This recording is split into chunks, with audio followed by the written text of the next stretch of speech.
دې غریبې جینۍ ته چې دی د رشتې ضرورت دی دا جینۍ وایي که نه وایي زه د خپل ملګري په کور کې یم او هغوی له خدمت کوم هغه ماته ډېر زیات په سپک نظر باندې ګوري وایي که څوک وي نو وایي که زما سره رشته کول غواړي ملګرو دا جینۍ چې ده نو دا چې ده نو وایي خاوند ماله چې ده نو په وړوکې خبره باندې طلاق راکړی ده که نه وایي د هغه په وجه باندې چې دی نو وایي که تاسو دغې نقصان او دغې وړوکې خبرې په وجه باندې ما تاسو قبلوئ نو د هغه څه به ستاسو سره واده وکړم ملګرو بیا کمنټ ضرور وکړئ ملګرو دې جینۍ مکمل ډیټیل درته شریک کوم ملګرو دې جینۍ چې دی نو خپل عایشه دی دې خپل نوم عایشه دی ملګرو او دې 19 سال عمر دی او ملګرو چې دې د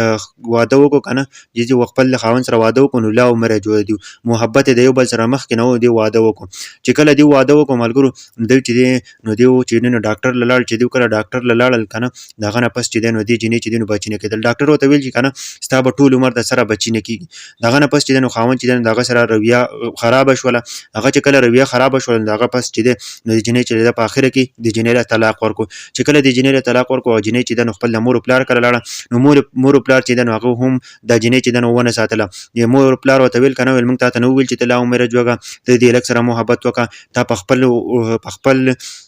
په خپلې مرضۍ واده کړی دی اوس په خپلې مرضۍ اوس ځه ملګرو د هغه نه پس چې دی نو دې ورور انجینر دی دا د خپلې ورور خواله لاړه چې خپل له ورور خواله لاړه نو هغه د هغې د ښځې رویه ورسره هم ټیک نه وه د هغه نه پس چې دی نو دی هم د کور نه هغه وویستله چې کله هغه د کور نه ویسته دا اوس د خپلې ملګرې کره ده وایي زه وایي د خپلې ملګرې کره یم اوس او د هغه نه پس چې دی نو ما ته د رشتې ضرورت دی وایي په ما زما اولاد نه کېدو د اولاد په وجه باندې چې دی نو زه خپل خاوند پرېښودلم وایي زما کې دغه یو نقص دی وایي که دغه په وجه باندې ما تاسو وایي که تاسو ما قبلولی شئ که نه دغه نقص سره تاسو ما قبلولی شئ نو زه به ستاسو سره واده وکړم ملګرو یوه غریبه جینۍ ده او وایي چې نه تاسو زما سره واده وکړئ خاوند چې دی نو صرف په دې وجه باندې طلاق ورکړی چې دې اولاد نه کېږي ښه ښایسته جینۍ ده خو صرف د دې وجه باندې ده چې اولاد یې نه کېږي نو په دې وجه باندې وله خاوند طلاق ورکړی دی که تاسو هم غواړئ که څوک سره واده کول غواړئ نو ضرور خاوند ته کمنټ وکړئ